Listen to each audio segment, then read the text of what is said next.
I'm Frank Masiosi, and I'm here with my good friend Jordan Glatt. Jordan, as most of you know, hopefully everybody, is a former mayor of Summit. I'm former council president, so this is a bipartisan interview. And we're here with Michelle Kalmanson and Claire Toth. Okay. So with that, let me make a couple of introductory comments to kick this off. We'll be asking questions from a list on which both of us have agreed, alternating between candidates or mixing it up. You're free to elaborate on your running mate's responses, please do. There's no time limit, but we encourage you to be succinct because overall time will be limited to 30 to 40 minutes. And that's true for the Republican candidates as well as the Democrats, obviously. If we feel you are taking too much time answering one question, we will ask you to wrap it up. The objective is for the voters to get to know you as people. After all the questions have been asked and answered, both of you will be given the opportunity to make a closing statement. The show will be aired without being edited for content within several days after the second group is filmed. But disparaging comments about opponents will not be allowed. So, Jordan, why don't you kick it off with a question? So, first, thank you both for choosing to run. It's probably the most arduous volunteer job in Summit, so we really both appreciate that. So, ladies, what do you think are the most pressing issue facing Summit today? Michelle, maybe you want to take it first? The most pressing issue facing Summit today. Civility is the first one that comes to mind. It seems that nobody can talk to each other anymore. If they're from different parties, people are attacking each other online, in the press, in council meetings, and nobody likes this. Nobody wants to see this. I think we really need to get back to a place where we can all work together, and I think that's what the people of Summit want. They want to see Democrats and Republicans working together to better the city. And if I am elected, I hope to to lead the way and show that we can do this and we can get back to a better place than we have been recently. Claire? Okay. I've spent 40 years doing tax and finances, so I'm always going to start with the budget. The taxes we impose on our residents, to keep Summit affordable and still provide the services we need. Our budget is a statement of who we are and what we believe is important. How we spend our money really says that about us, and that's where I think I would best be able to focus my attention. Okay. So, the city's infrastructure is aging. What would you prioritize? I know that's a wide open question, but Claire, you want to kick that one off? Oh boy, I've been talking about sidewalks for a long time. We say we are a walkable city. We say that every child can walk to elementary school, and that's not the case. We put forth a master sidewalk plan in 2019 that was supposed to be updated biannually. COVID got in the way of that. We need to take another look at that and prioritize that. The other big one is stormwater management, for which we do not have a citywide plan. On August 18th, we got five inches of water in 2 hours or 2 inches in 5 hours, one or the other, enough that it jumped the curbs. People got flooded who never got flooded, and there was a similar storm the year before. We've got to prepare for this, and we can't do it homeowner by homeowner. I agree 100% with the sidewalks. It's a matter of safety. There are a lot of people that are afraid to let their children walk to school, even though we're a walking town. They don't want their children walking in the street with the cars zooming by. So sidewalks would be a priority for me. Okay. Interesting. So let me switch gears. Crime has been a constant. There's been especially of late, an issue in town. Now, some of issues of crime are up and some are down. What do you feel that we can do to address this problem? I'll let you guys figure out how you want to I can jump in. I think the first thing we need to do is have enough information to address it. There's certainly a sense that what we're hearing this year is less than we've heard in the past. The Nixle alerts are way down, and the police chief has explained why, but I think it's given some people a false sense of security. The town overall has not really had an update on crime statistics in several months, so it's very difficult for someone who doesn't get to sit down with the police and get briefed on a regular basis to know what's up, what's down, how it's done, how effective have the license plate readers been that are at all the points of ingress and egress on the city. How has the police department used the drone or drones? And I think that before we can address the question, we need more information to know. I agree. I know we've made a lot of progress with the automatic license plate readers, which is good news. Unfortunately, when I've been canvassing, a lot of people are frustrated. They feel like the crime is just as bad as it was before, but we're just not hearing about it. So I think we need a little more information about the statistics. Okay. Okay. So Summit's municipal debt has risen significantly. And debt service is one of the largest line items in the budget. Do you see the current level of municipal debt as a problem? And if so, what would you do to address that problem? You know, if I'm elected, I don't want to be micromanaging the budget, but I would like to set priorities and be there when we have to make hard decisions to try to keep people's, to try to keep the taxes flat. And I also think it's important what you go into debt for. I mean, for instance, as homeowners, you will take on a mortgage to buy a house, but you shouldn't be taking out a 30-year loan to go on vacation. So we should be sure that when we issue municipal bonds and when we take on the debt, that we are buying something that's going to last as long as the debt payments. The two big ones that come to mind in recent years have been the community center and now the fire station, which has some other issues around it. But if we're going to go out and issue debt, that's what it should be for. We should find other ways to fund the day in, day out services that we provide our residents. And if we don't have the tax revenues to do it, then we make those hard choices. Okay. Homelessness is something that I've seen as a resident over the years really ramp up in town. What do you think the city's response should be?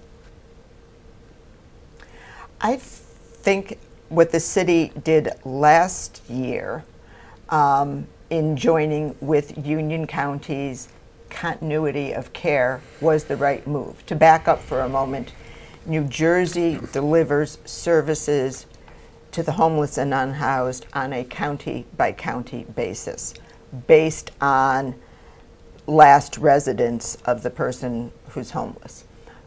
We sit at the intersection of 3 counties with an indoor train station and a hospital with an emergency room.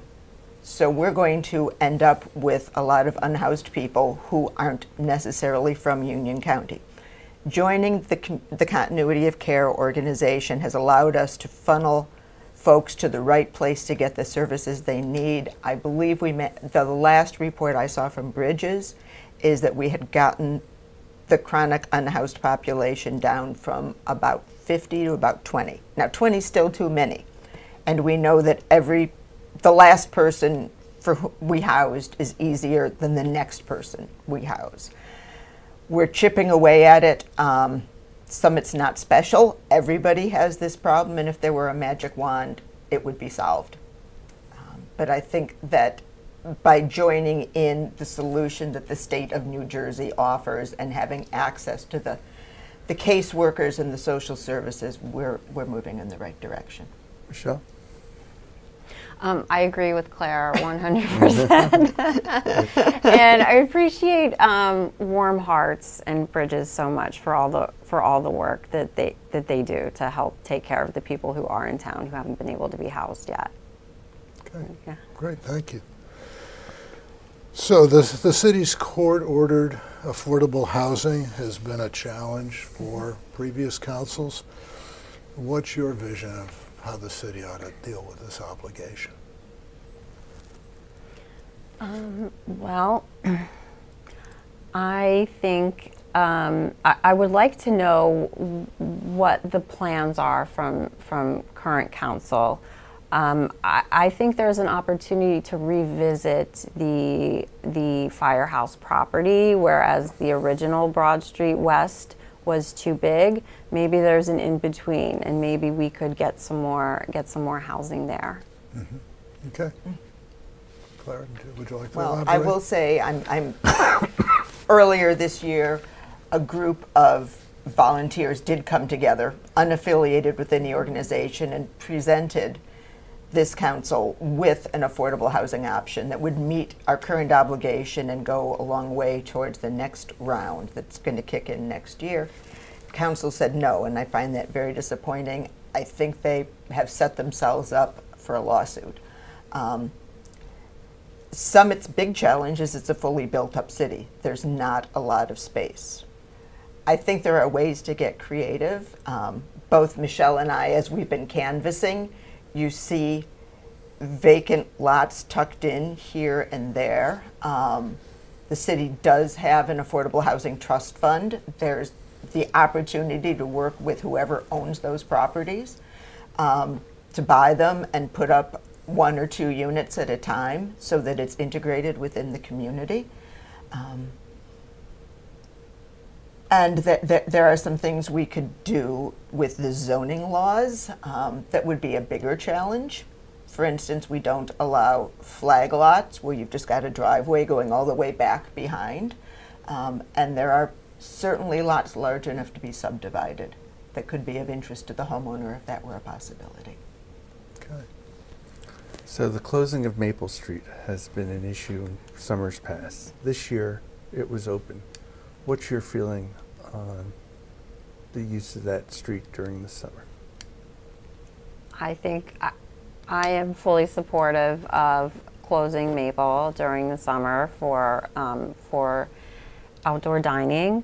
I think it's good for the town. It brings people in. There's been a decline in visits to people coming into the city to come in and shop around Summit because we don't have the outdoor dining and they're going to other neighborhoods. So I think we can find something between April, not as long as April through October and over the summer. And I think that would be great for the community. The residents would love it, and I think it would be great for the businesses too.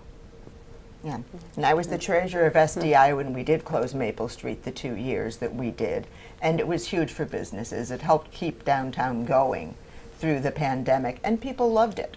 It's not just about the outdoor dining. There was open outdoor space to come and join with your friends, sit down, drink coffee, read the paper. There was live music. There were people dancing in the streets, quite literally. It was fun. It gave us the atmosphere that we tend, some of our favorite cities in Europe or other places, that's what it felt like. And I certainly support a seasonal closure of Maple Street. We never had the opportunity to enter into a real discussion with the restaurant owners, the shop owners, all of that, about what seasonal means. That remains up in the air. We heard the opening bid from a restaurateur, but without a debate, that doesn't mean anything. But yes, I am absolutely in favor, as are 70% of responses to 2 different surveys about Maple Street. It's what people want. Okay. The proposed lighting of Tatlock Field has given rise to some controversy. Now, I was going to go to you just to mix it up. This is your thing. how she So got how do you to this feel? mess. How do you feel it should be handled? Yes, I believe that, first of all, this plan should have never made it onto the budget before there was data to show that this is needed. Right now, we still don't have any data to show that this field space is needed. We need data. We need to have a centralized field scheduling system. Right now, the way the schedule works is everybody gets a reservation, but just because you give a reservation to somebody does not mean that they can use it. So we need a centralized field scheduling system where everybody can, get the time that they need.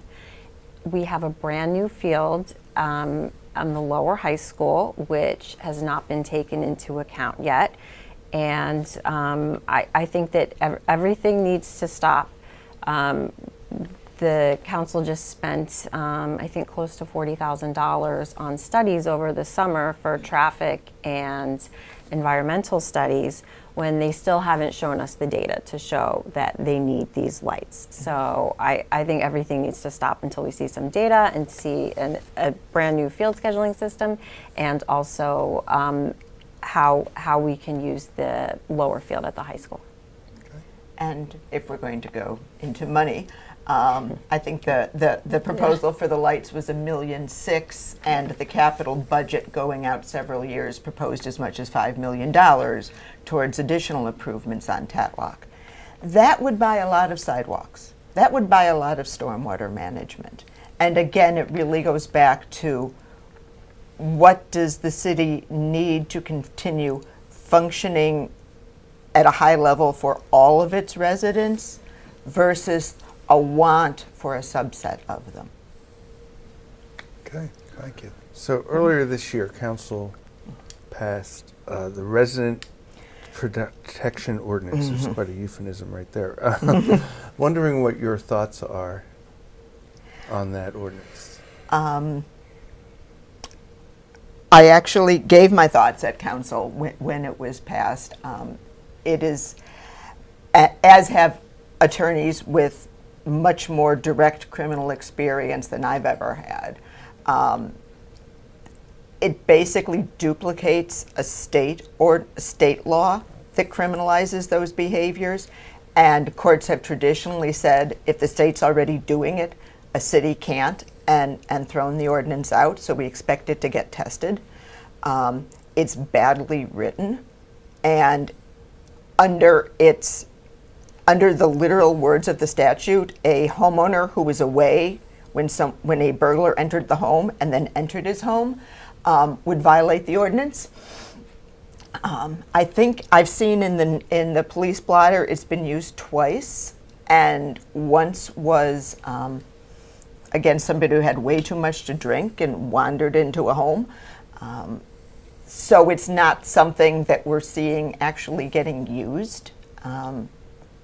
I think it's more show than substance. Okay. So, for whoever would like to grab this question first, what are your thoughts on redevelopment in the area east of our downtown where Broad Street and Morris Avenue intersect? I'm referring to the area that has been referred to as Broad Street West and the Morris Broad overlay. Who would like to jump on that one first? That's an even bigger challenge than Broad Street East. The city does not own property there. That's a lot of property owners to get together. There are some real opportunities there, particularly along Broad Street between Summit Avenue, where the Conoco station is, down towards the Sage Elder Care building. It's sort of light industrial there, and it's so close to downtown. It would be an amazing residential entertainment hub. Oh gosh. Now I'm going to show my historic preservation roots. The Summit Forge building has this wonderful ziggurat roof, And it just looks like it would be the coolest multi-use entertainment space ever. And it's right across from the commuter parking garage. There's plenty of parking. It's a great opportunity, but I'm not a developer and I don't know how to work with 50-odd property owners to make it happen. Michelle, any comment on that?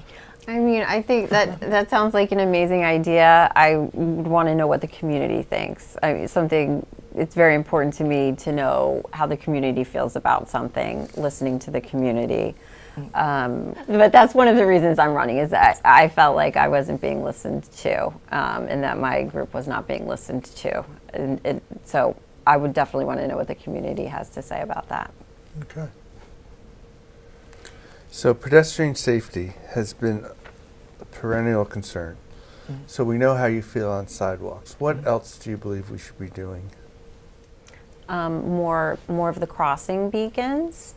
I think that more traffic enforcement, maybe more speed signs to let people know how fast they're going. Sometimes people don't realize how fast they're going. Those are the first things that are coming to my mind that would help with pedestrian safety. And there are many things we can do fairly inexpensively. I'm a big fan of fog lines, which are the white lines that are painted on either side of the road to make them look narrower, particularly where there's no sidewalk. That creates a de facto walking, cycling lane. It's not perfect, but paint is a whole lot cheaper than concrete. So it's always a good first step. Definitely more crosswalks. I love that the Girl Scouts just did the Rainbow Crosswalk by Lincoln Hubbard School. There are studies that show that brightly colored crosswalks are safer than white stripes. So we've got the experiment in town. I want to see how that works.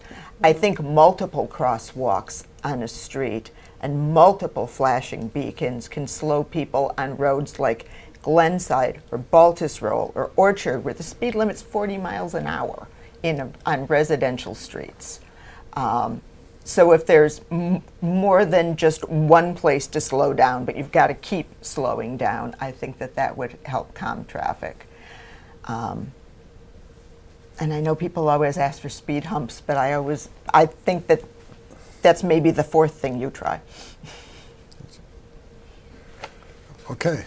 The waiting list for housing at the Gallo Senior Building at 12 Chestnut Street is very long, so there must be an increasing need for senior housing in Summit. What would you do to address this matter? I don't know. You know, I think affordability is a big problem in Summit, and we do need to address that, try to keep people where they are, try to keep seniors where they are.